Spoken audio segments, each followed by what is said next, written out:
Greetings at Cheating Story Lab. Share your location here. I hadn't envisioned myself surreptitiously recording family members, but life often throws us into unforeseen scenarios. My name is Ryan, aged 34. About 2 years ago, I believed I had my life mapped out perfectly. A loving wife, Sophia, our 6-month-old daughter, Luna, and a seemingly supportive extended family. My mother-in-law, Patricia, was an integral part of our lives, but after Luna's birth, her presence grew intrusive in ways I didn't immediately realize. Patricia resided approximately 20 minutes away and had been a widow for 3 years. She kept herself busy with volunteer work and frequent visits to us, which appeared reasonable at first.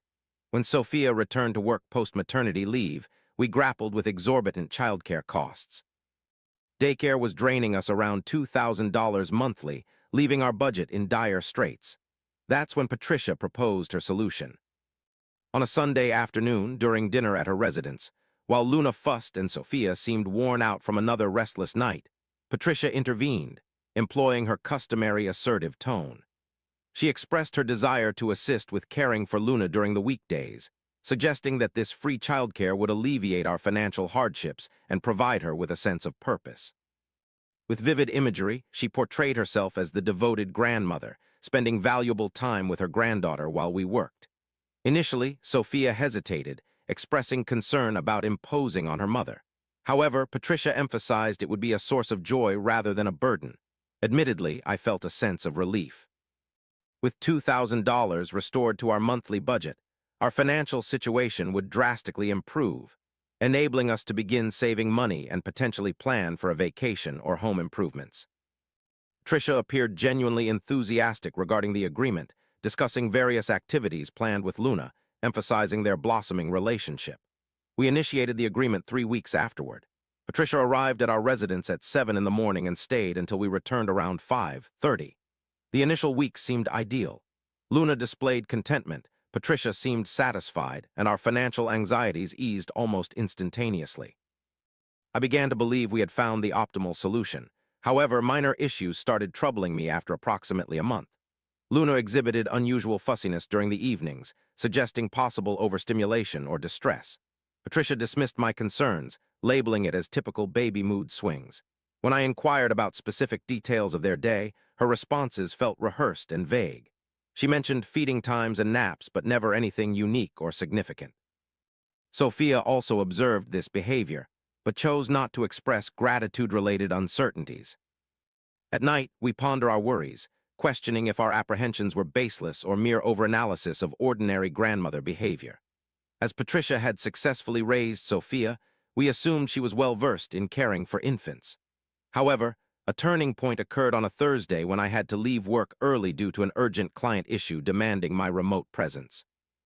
Informing Patricia about the change in schedule, I found her unexpectedly flustered, an unusual reaction considering she was just babysitting, not managing a complex operation.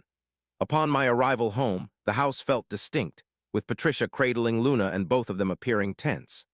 Luna had evidently been crying profusely during the day, and Patricia seemed disheveled in an unprecedented manner. She explained that Luna had been exceptionally challenging that day, resisting naps and exhibiting fussiness. However, her explanation felt out of place to me, though I couldn't precisely identify what felt amiss. That night, I made a move that altered the course of things. I opted to acquire a compact, inconspicuous camera system online, intending merely to keep tabs on Luna during daytime hours as a conscientious father. I rationalized it wasn't about spying on Patricia, but rather safeguarding my daughter. The cameras were minuscule and virtually unnoticeable upon installation. Over the weekend, I installed 2 of them when Patricia was absent. One in the living room where Luna spent most of her time, another in the nursery. They synced with an application on my phone, enabling covert monitoring during work hours. Initially, I concealed the cameras from Sophia, cognizant that she'd feel uncomfortable about surreptitiously observing her mother. The initial footage appeared routine. Patricia fed Luna, changed diapers, and handled basic care tasks. However, she mostly used her phone or watched television, while Luna remained in her bouncy seat or crib. Minimal engagement was observed between Luna and those described.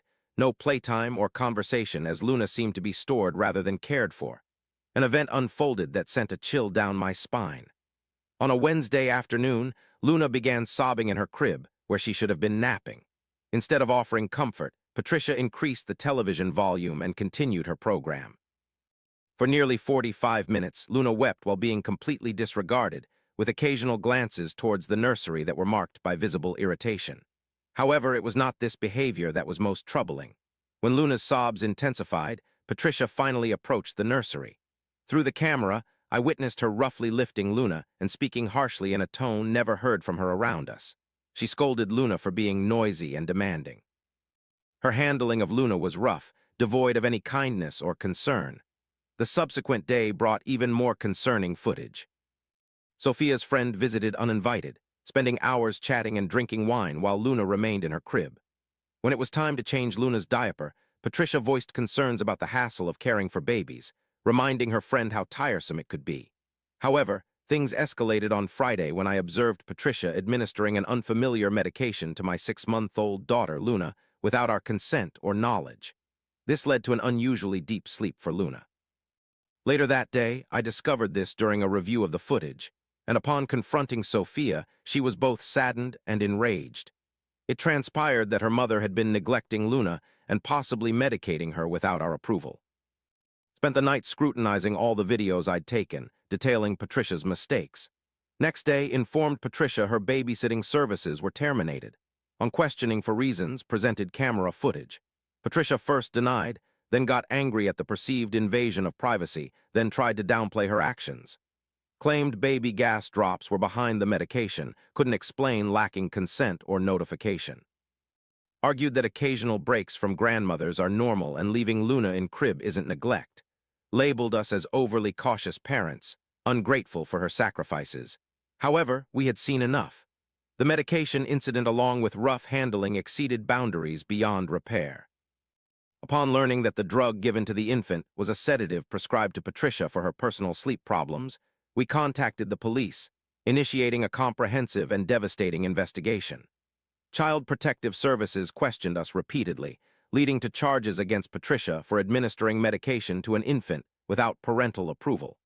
The charges were eventually lessened to a misdemeanor, requiring parenting classes and monitored visitations. The familial discord was extensive. Sophia's bond with her mother was irrevocably harmed.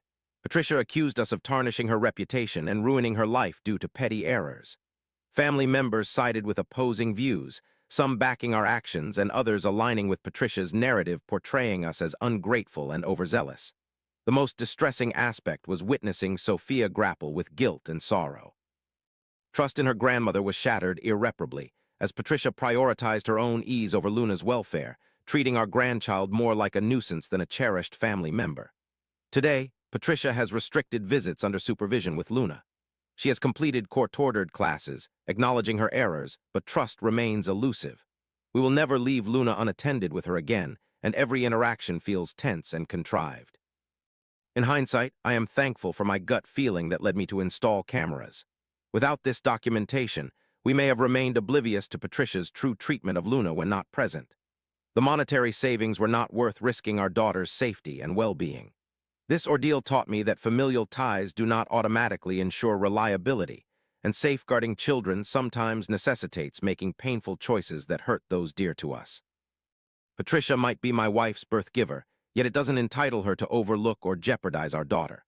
At times, those purporting assistance conceal self-serving intentions, and seemingly benevolent aid can incur expenses excessively high to bear. I'll never regret setting up the cameras or phoning the authorities.